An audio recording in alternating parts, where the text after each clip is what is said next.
유산균은 장 건강을 위한 대표적인 건강기능식품으로 오랫동안 주목받아 왔습니다. 하지만 최근 연구들은 단순히 유산균을 복용하는 것만으로는 충분하지 않다는 사실을 보여줍니다. 유산균은 살아있는 생균으로 장내에 도달해 정착해야만 유익한 효과를 발휘할 수 있습니다. 그러나 위산, 담즙, 장내 환경 등의 변수로 인해 대부분의 유산균은 장에 도달하기 전에 사멸합니다. 유산균이 장에 정착하기 위해서는 수많은 생리학적 장벽을 통과해야 합니다. 가장 먼저 위에서 분비되는 강산성의 위산은 유산균의 생존을 극도로 어렵게 만듭니다. 이후 담즙산에 노출되고 소장에서는 소화효소와 접촉하게 됩니다. 이 과정에서 대부분의 유산균은 사멸하며 실제로 장까지 살아 도달하는 비율은 1%도 되지 않는다는 연구도 존재합니다. 이러한 이유로 최근에는 내산성 캡슐, 장용 코팅 기술이 도입되었으며 일부는 사균 처리된 유산균으로 대체되기도 합니다. 사균 유산균은 장에 정착은 못하지만 면역세포를 자극해 한겸 효과를 유도할 수 있다는 장점이 있습니다.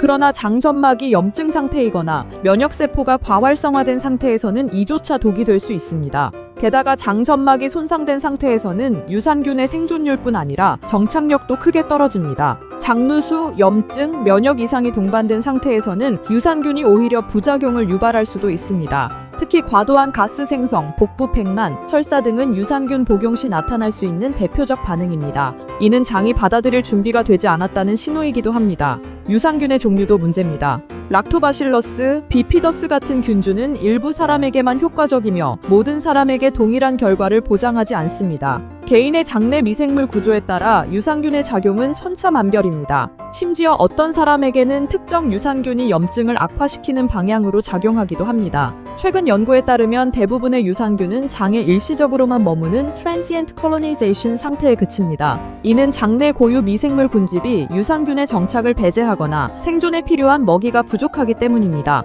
또한 유산균이 장 점막상에 부착하려면 특정 수용체와의 친화력이 필요한데 이 수용체의 발현은 개인차가 매우 큽니다. 결국 유산균은 맞는 사람에겐 잘 작용하지만 그렇지 않으면 무용지물인 셈입니다. 또한 유산균 제품의 보존성과 품질 역시 큰 변수입니다. 실온 보관 중 유산균 수가 급감하거나 포장 중 열에 노출되어 효과가 급감하는 경우도 많습니다. 그럼에도 불구하고 대부분의 유산균 제품은 실제 생균수나 활성 정도를 제대로 표시하지 않습니다. 결국 우리가 먹는 유산균이 실제로 장에 도달해 효과를 내는지는 불확실한 경우가 많습니다. 무엇보다 중요한 것은 장 점막의 상태입니다. 점막이 건강하고 균형 잡힌 환경에서 유산균은 비로소 안정적으로 정착하며 유익한 작용을 할 수 있습니다. 즉, 유산균은 장 환경이 갖춰져 있을 때 보조적으로 도움이 되는 요소입니다. 장점막이 무너진 상태에서는 유산균보다 먼저 장점막을 회복시키는 조치가 선행되어야 합니다. 유산균은 절대 만능이 아닙니다. 복용 전장 상태를 진단하고 점막 회복과 염증 조절이 우선되어야 유산균이 제대로 작용할 수 있습니다.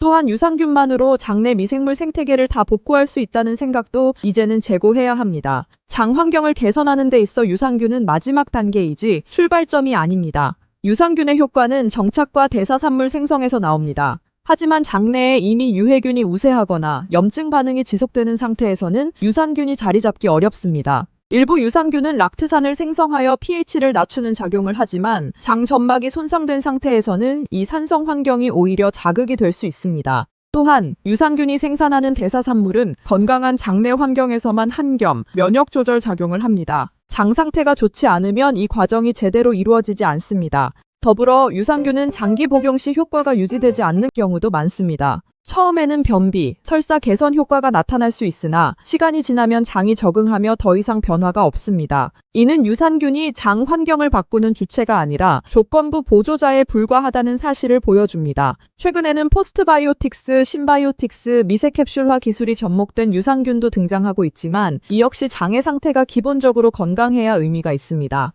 장 점막이 재생되지 않고 염증이 지속되면 어떤 고급 유산균도 효과를 보장하기 어렵습니다. 결국 유산균은 장 환경을 개선하는 과정의 후반부에 위치한 요소입니다. 장 점막 재생, 염증 억제, 유해균 억제 등의 선행 작업 없이는 유산균이 제 기능을 발휘할 수 없습니다. 그렇기에 유산균을 선택하기 전에 나의 장 상태가 어떤지를 먼저 파악해야 합니다. 점막이 회복되고 면역 균형이 잡힌 후에야 유산균의 보조적 역할이 비로소 빛을 발합니다. 또한 유산균이 장에 정착하더라도 지속적인 유지가 필요합니다. 한번 정착했다고 해서 평생 효과가 지속되는 것은 아닙니다. 스트레스, 식단, 수면, 항생제 복용 등 일상 요인들이 장내 환경을 지속적으로 흔들기 때문입니다. 장 건강을 위해 유산균을 선택하려 한다면 그 전에 장 점막 회복, 염증 개선, 유해균 억제와 같은 보다 근본적인 전략이 필요합니다. 이러한 기반이 없는 상태에서 유산균을 복용하는 것은 불안정한 땅 위에 집을 짓는 것과 같습니다. 실제로 장점막이 복구되지 않은 상태에서 유산균을 복용하면 장점막을 자극해 오히려 장내 염증 반응을 유도할 수 있습니다.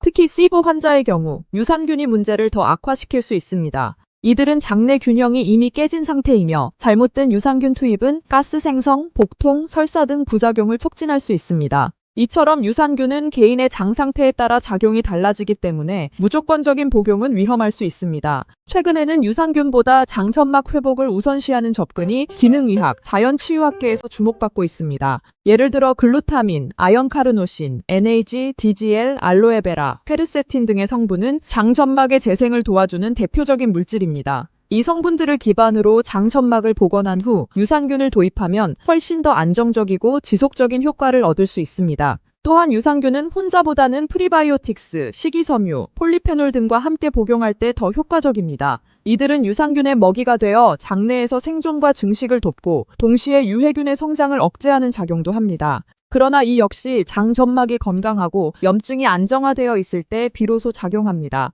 정리하자면 유산균은 분명 장 건강을 위한 중요한 요소 중 하나입니다. 하지만 만능은 아니며 장 상태에 따라 오히려 해가 될 수도 있다는 점을 명심해야 합니다. 모든 장 건강 전략은 점막 회복, 염증 조절, 환경 안정화, 유익균 증식이라는 순서를 따라야 합니다. 이 흐름이 뒤바뀌면 아무리 좋은 유산균도 몸에 흡수되지 않고 소용없는 성분이 될 수 있습니다. 더욱이 유산균은 단순히 장에 도달하는 것만으로 충분하지 않습니다. 정착 이후 면역계와의 상호작용이 일어나야 실제 생리적 효과가 발생합니다. 장점막은 면역세포의 밀집지대이며 이곳에서 유산균은 T세포 반응, 사이토카인 분비, IgA 항체 생성 등 면역작용을 조절합니다. 하지만 점막이 염증 상태일 경우 유산균의 신호는 오히려 면역계를 과도하게 자극해 역효과를 유도할 수 있습니다. 또 하나 간과되는 요소는 장내 바이오필름입니다. 이 바이오필름은 기존 미생물 분집이 형성한 보호막 구조로 새로운 유산균의 정착을 방해합니다. 특히 크론병, 과민성대장 증후군 환자의 경우 병원성 균이 이 바이오필름 안에 숨어 있어 유산균의 접근 자체가 불가능한 경우도 많습니다.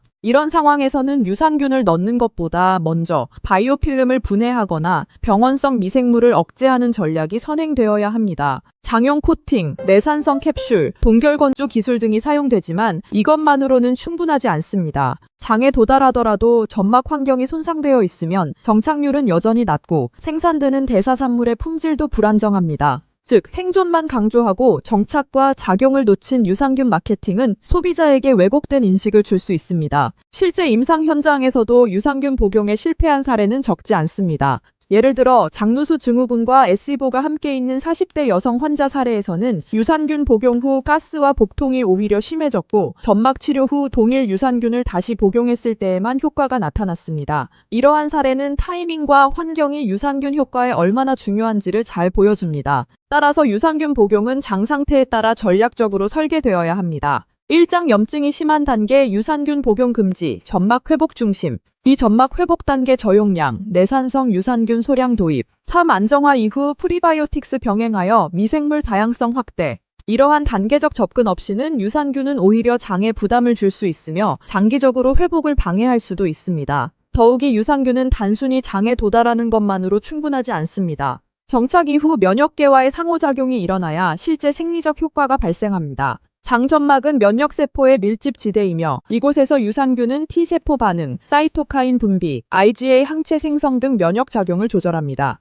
하지만 점막이 염증 상태일 경우 유산균의 신호는 오히려 면역계를 과도하게 자극해 역효과를 유도할 수 있습니다. 또 하나 간과되는 요소는 장내 바이오필름입니다. 이 바이오필름은 기존 미생물 군집이 형성한 보호막 구조로 새로운 유산균의 정착을 방해합니다. 특히 크론병, 과민성대장 증후군 환자의 경우 병원성 균이 이 바이오필름 안에 숨어 있어 유산균의 접근 자체가 불가능한 경우도 많습니다. 이런 상황에서는 유산균을 넣는 것보다 먼저 바이오필름을 분해하거나 병원성 미생물을 억제하는 전략이 선행되어야 합니다. 도움이 되셨다면 구독과 좋아요, 알림 설정도 부탁드려요.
캡슐화 기술이 접목된 유산균도 등장하고 있지만 이 역시 장의 상태가 기본적으로 건강해야 의미가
해야 합니다. 1장 염증이 심한 단계 유산균 복용 금지, 점막 회복 중심. 이 점막 회복 단계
있지만 이는 장내 환경이 바뀌고 있다는 신호일 수 있습니다. 너무 일희일비하지 말고 꾸준히 올바르게 내 몸에 맞는 유산균을 섭취해보세요. 건강은 장에서 시작됩니다. 유산균, 이제는 제대로 먹어야 진짜 효과를 볼 수 있습니다.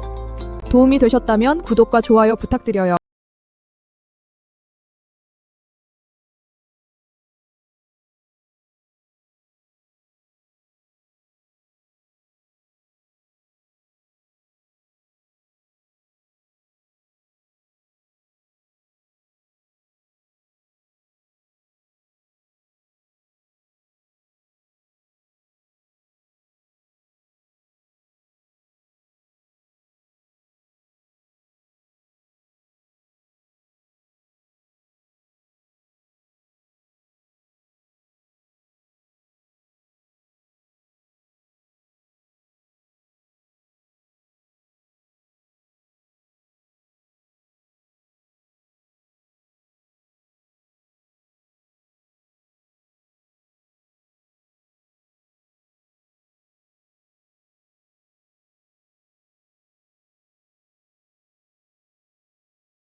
그렇다면 구독과 좋아요 부탁드려요. 어린이 유산균은 장 건강을 위한 대표적인 건강기능식품으로 자리 잡고 있습니다. 많은 부모들이 아이가 배 아프다고 하면 제일 먼저 유산균부터 챙기곤 하죠. 하지만 실제로 유산균을 꾸준히 먹이고도 개선되지 않는 경우가 많습니다. 왜 그럴까요? 유산균은 기본적으로 살아있는 생균입니다. 이 생균이 아이의 장까지 도달하고 거기서 자리를 잡아야만 효과가 납니다. 하지만 어린이의 장도 성인과 마찬가지로 다양한 장벽이 존재합니다. 먼저 위산, 담즙, 소화효소 등의 생리적 장벽이 유산균의 생존을 막습니다. 실제로 유산균이 장까지 살아서 도달하는 비율은 1%도 되지 않는다고 합니다. 게다가 어린이의 장은 아직 미성숙한 경우가 많습니다. 면역세포가 과민하게 반응하거나 점막이 약한 경우도 흔하죠. 이런 상태에서 유산균을 무조건 넣으면 오히려 장내 염증을 유발할 수 있습니다. 복통, 설사, 가스, 변비 등 아이들이 보이는 소화기 증상은 단순히 유익균 부족이 아닐 수 있습니다. 그보다 더 중요한 건 아이의 장점막 상태입니다. 장점막은 유산균이 정착하고 작용하는 일종의 흙 같은 환경입니다. 이 땅이 마르고 깨지고 오염되어 있다면 아무리 좋은 유산균을 뿌려도 소용없습니다. 즉, 유산균은 장 환경이 준비된 상태에서만 진짜 힘을 발휘합니다. 많은 부모들이 좋은 유산균이면 효과가 있겠지라고 생각하지만 아이의 장 상태가 정작 유산균을 받아들일 준비가 안 돼 있다면 그 유산균은 그냥 장을 통과해 배출되거나 오히려 해가 될 수도 있습니다. 더불어 유산균 제품의 품질도 변수입니다. 생균수는 충분한가? 장에 도달할 수 있는 기술이 적용되었는가?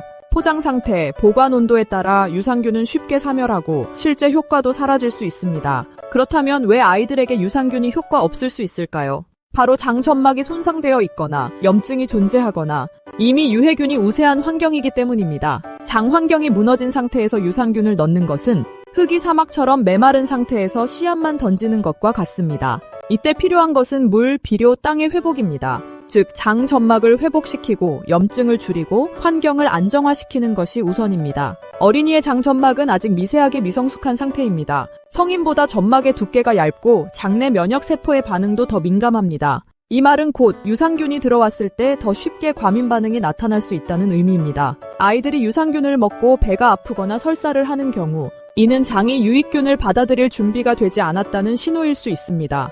특히 어린이 장은 스트레스, 감염, 식습관 변화에 매우 민감하게 반응합니다. 이런 변화가 반복되면 점막이 미세하게 손상되고 면역 과민 반응이 형성됩니다. 면역세포는 장점막 바로 아래에 가장 많이 모여 있습니다. 장점막이 얇아지거나 염증이 생기면 면역세포는 과잉으로 반응하게 됩니다. 이 상태에서 유산균을 투입하면 면역계는 외부 침입자로 인식할 수 있습니다. 또한 유산균이 자리 잡기 위해선 점막의 수용체가 필요합니다. 이 수용체는 점막 세포 위에 존재하며 유산균이 여기 붙어야 정착이 가능합니다. 하지만 염증이 생기거나 점막이 손상되면 이 수용체가 줄어들게 됩니다. 그 결과 유산균은 장에 들어오더라도 머무르지 못하고 빠져나가게 됩니다. 게다가 어린이 장은 pH 조절 능력도 약합니다. 유산균이 생성하는 락트산이나 SCFA 같은 대사산물이 과도하게 작용하면 점막이 자극받고 복통이나 묽은변 등 증상이 나타나기도 합니다. 이러한 점에서 유산균은 장 환경이 완전하게 준비된 후 투입되어야 합니다. 그렇지 않으면 유산균은 아이에게 독처럼 작용할 수도 있습니다. 장 점막을 회복하는 데 도움이 되는 성분은 여러 가지가 있습니다. 글루타민은 장세포의 주 에너지원이며 점막세포 재생에 핵심적인 역할을 합니다. 아연카르노신은 위점막과 장점막을 보호하고 재생을 촉진하는 성분입니다. NAG는 점액질을 강화해 장점막의 물리적 방어를 향상시킵니다. DGL은 염증을 줄이고 점막 회복을 돕는 전통적 천연 성분입니다. 알로에베라는 장 점막의 수분 유지와 항염작용에 효과가 있습니다. 이런 성분들을 통해 점막이 회복되면 장은 유산균을 정상적인 방식으로 받아들이게 됩니다. 이후 프리바이오틱스, 식이섬유, 유산균이 함께 작용하면 미생물 생태계가 안정적으로 구축됩니다. 이런 단계적 접근이 없이 유산균만 무조건 복용시키는 것은 오히려 아이의 장에 부담을 주는 잘못된 건강관리 방식입니다. 아이의 성격 변화가 눈에 띄게 달라졌다면 장 상태를 의심해볼 필요가 있습니다. 장과 뇌는 장뇌 축으로 연결되어 있으며 장이 불안정하면 아이의 기분과 감정도 함께 흔들립니다. 장내 미생물은 신경 전달 물질인 세로토닌의 약 90%를 생성합니다. 세로토닌은 기분, 수면, 식욕, 충동 조절에 관여하는 핵심 물질입니다. 장내 세균 균형이 무너지면 세로토닌 생산이 줄고 결국 아이는 불안, 우울, 예민한 감정을 자주 경험하게 됩니다. 또한 장내 염증은 뇌염증으로 이어질 수 있습니다. 장점막이 무너지면 염증성 물질이 혈액을 타고 전신에 퍼지며 이 물질들이 뇌혈관 장벽을 자극해 신경염증을 일으킵니다. 이로 인해 아이는 집중력이 떨어지고 쉽게 흥분하거나 의욕이 낮아질 수 있습니다. 특히 소아 ADHD, 틱장애, 불안장애 등은 장내 미생물 불균형과 연관된 연구들이 많습니다. 일부 연구에서는 특정 유해균 비율이 높을수록 충동 조절에 어려움을 겪는다고 보고되었습니다. 뿐만 아니라 장은 호르몬 발달과도 긴밀히 연결되어 있습니다. 성장기 아동은 각종 호르몬 균형이 예민하게 작동하는 시기입니다. 장이 좋지 않으면 코르티솔 수치가 높아지고 이 호르몬은 성장 호르몬 분비를 억제하고 면역 기능도 약화시킵니다. 즉, 장이 안 좋으면 키 성장, 뇌 발달, 정서 안정까지 복합적으로 영향을 받게 되는 것입니다. 또한 장 환경은 갑상선 기능, 인슐린 감수성, 렙틴에도 영향을 미칩니다. 이 때문에 장 문제는 식욕 폭주, 편식, 성장 정체 등으로 이어지기도 합니다.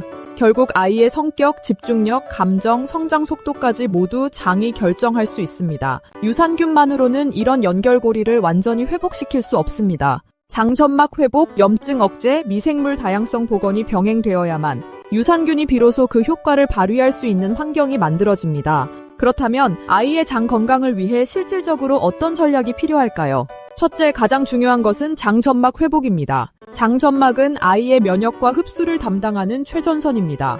글루타민, 아연카르노신, 알로에베라, DGL, 에나기 등은 점막을 재생하는 대표적인 성분입니다. 이러한 성분은 유산균보다 먼저 복용해야 효과가 확실히 나타납니다. 둘째, 식단 조절입니다. 트랜스 지방, 정제된 탄수화물, 인스턴트 음식은 장염증을 악화시킵니다. 반면 채소, 식이섬유, 항산화 식품은 장점막을 보호하고 유익균의 먹이가 됩니다. 셋째, 스트레스 관리입니다. 어린이도 스트레스에 민감하며 이는 장의 운동성과 점막 상태를 흔들 수 있습니다. 규칙적인 수면, 놀이 시간, 부모의 정서적 안정감이 아이의 장에도 긍정적 영향을 줍니다. 넷째, 유산균은 마지막 단계에서 보조적으로 사용되어야 합니다. 아이의 장 상태를 충분히 회복시킨 후 유산균을 저용량부터 천천히 시작해야 합니다. 특히 어린이는 성인보다 면역 반응이 예민하기 때문에 유산균 선택 시 내산성, 저자극성, 품질 검증 여부를 반드시 확인해야 합니다. 다섯째, 장의 회복은 단기전이 아닌 장기 전략임을 명심해야 합니다. 증상이 없다고 중단하지 말고 최소 2부터 3개월간 지속적인 관리가 필요합니다. 결론적으로 어린이 장 건강은 단순히 변을 잘 보게 하는 것이 아니라 정서, 성장, 면역, 집중력, 감정 조절까지 포괄적으로 영향을 주는 핵심 기반입니다. 그렇기에 유산균 하나에만 의존하는 접근은 이제 지양되어야 합니다. 장 점막을 회복하고 유해균을 억제하고 환경을 정돈한 다음에야 유산균이 정착하고 작용하며 장뇌 호르몬을 연결하는 고리를 회복시킬 수 있습니다. 아이의 성격과 기질, 감정과 집중력, 성장의 속도를 바꾸는 열쇠는 바로 눈에 보이지 않는 장 속에 있습니다. 이제는 겉으로 드러난 증상보다 장 속 환경을 먼저 살펴보는 것이 진짜 건강관리입니다. 또한 장 건강은 어린이의 면역 발달과도 밀접한 연관이 있습니다. 장점막은 면역세포가 가장 밀집된 조직 중 하나로 면역계의 약 70% 이상이 장에 집중되어 있습니다. 따라서 장점막이 손상되거나 염증 상태일 경우 어린이의 면역 기능은 쉽게 불균형 상태에 빠지게 됩니다. 실제로 아토피 피부염, 천식, 알레르기 비염 등을 앓는 아이들의 경우 장점막의 염증과 누수 증상이 동반되는 경우가 많습니다. 이런 상황에서는 단순히 유산균만을 투여하는 것보다 먼저 점막 회복과 염증 조절을 통해 면역 시스템의 안정화를 유도해야 합니다. 점막이 안정되면 과잉 면역 반응이 줄어들고 과민한 피부 면역 반응도 함께 완화되는 양상이 나타납니다. 한편 어린이의 장은 신경계와도 밀접하게 연결되어 있습니다.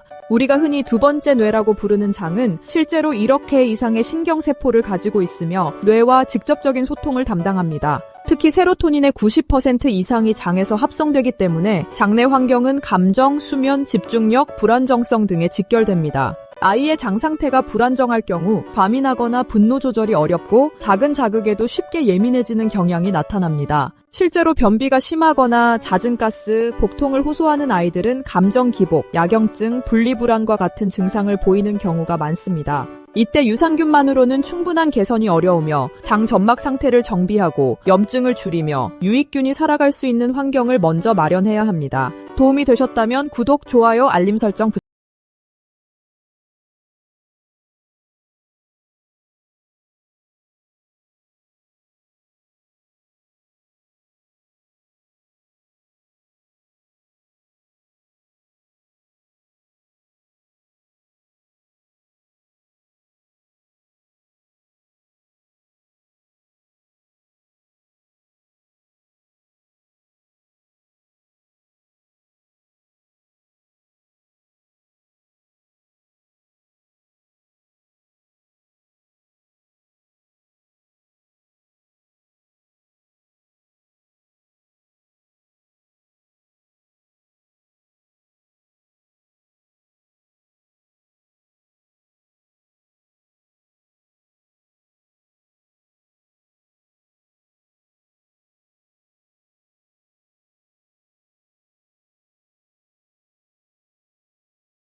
지만 이는 장내 환경이 바뀌고 있다는 신호일 수 있습니다. 너무 일희일비하지 말고 꾸준히 올바르게 내 몸에 맞는 유산균을 섭취해보세요. 건강은 장에서 시작됩니다. 유산균, 이제는 제대로 먹어야 진짜 효과를 볼 수 있습니다. 도움이 되셨다면 구독과 좋아요 부탁드립니다.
감사합니다. 영상이 유익했다면 구독과 좋아요 부탁드립니다. 유산균을 열심히 챙겨 먹는데 왜 장은 계속 불편할까요? 그 해답은 단순합니다. 바로 장내 환경이 망가져 있기 때문입니다. 오늘은 이 문제를 국제학술지 누트리엔스에 실린 장내 미생물과 질병의 관계를 다룬 최신 리뷰 논문을 바탕으로 과학적으로 풀어보겠습니다. 비만, 당뇨, 우울증까지 장내 미생물이 지배한다. 장 속 미생물은 단순히 소화만 담당하지 않습니다. 현대 사회에서 우리 건강의 전반을 좌우하는 중요한 조절자로 인식되고 있습니다. 비만, 제2형 당뇨병, 심혈관 질환, 대장암, 심지어 자폐와 우울증까지 이 모든 질환에서 공통적으로 발견되는 것이 바로 장내 미생물의 불균형, 즉 디스바이오시스입니다. 퍼미큐테스와 백테로이데텟의 비율 변화, 이콜이나 루미노코추스 같은 유해균의 증가는 대사 이상, 면역 저하, 염증 증가와 밀접한 관련이 있습니다. 당신의 식단이 유익균을 없애고 있습니다. 장내 미생물의 조성은 식단에 따라 크게 달라집니다. 육류, 포화 지방, 정제 탄수화물이 많은 서구식 식단은 염증 유발균을 늘리고 유익균을 감소시킵니다. 반면 식이섬유가 풍부한 식물성 식단은 장내 미생물의 다양성을 높이고 유익균의 생성을 돕습니다. 결국 무엇을 먹느냐에 따라 우리 장 속 생태계 전체가 달라진다는 겁니다.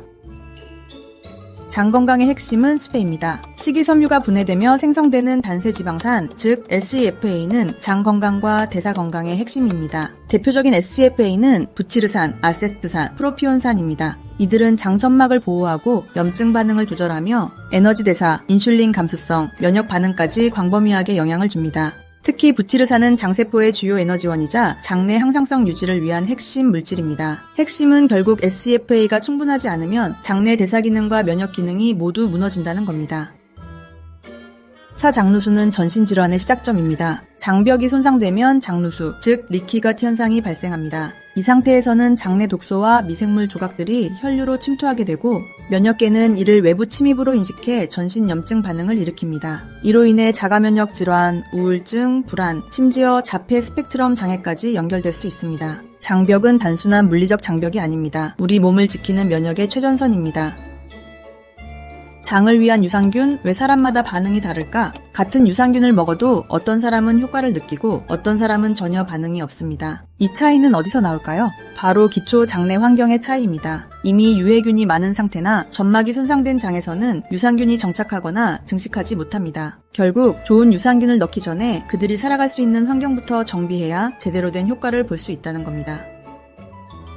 장내 환경은 대사, 면역, 뇌까지도 바꿉니다. 장내 환경은 단순히 소화 기능뿐 아니라 우리 몸의 대사, 면역, 뇌 기능까지 연결돼 있습니다. 특히 에이켈만시아 무치니피라라는 유익균은 비만과 인슐린 저항성을 낮추는 데 중요한 역할을 합니다. 뿐만 아니라 장내축을 통해 자폐, 우울증, 알츠하이머, 파킨슨병과도 관련이 있습니다. 즉 건강한 장이 건강한 뇌와 면역을 만든다는 것, 이것은 과학적으로 입증되고 있는 사실입니다. 유산균보다 이것을 바꾸세요. 결국 가장 중요한 건 유산균이 정착할 수 있는 환경입니다. 논문에서도 강조되고 있듯이 장내 환경이 준비되지 않으면 그 어떤 한 유산균도 제대로 작용하지 못합니다. 단순히 말하자면 모든 건강 전략이 효과를 발휘하려면 결국 장 환경으로 귀결됩니다. 그래서 최근엔 유산균보다 장 환경 개선제가 우선과제라는 이야기가 대두되고 있습니다. 지금 당신의 장은 건강한가요? 건강을 위해 무엇을 먹을지 고민하기 전에 먼저 질문해보세요. 지금 내 장은 유익균이 살아갈 수 있는 환경일까? 좋은 균보다 먼저 준비해야 할 것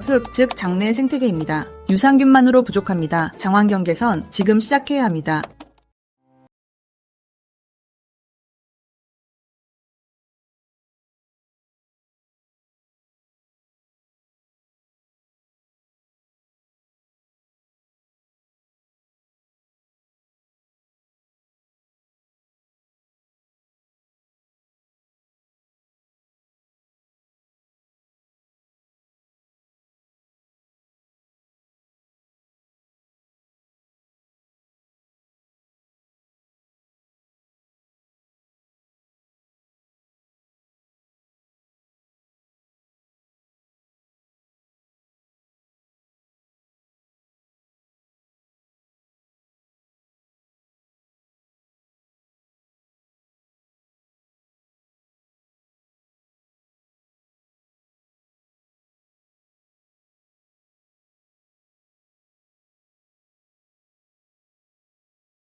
감정 기복, 인지 저하로 이어집니다. 감정 문제를 해결하려면 반드시 장의 상태를 점검해야 하며 장 건강은 뇌의 정서와 인지 능력의 기초입니다.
점막이 손상된 상태에서는 오히려 부작용을 유발할 수 있습니다. 이때 필요한 것은 장의 구조와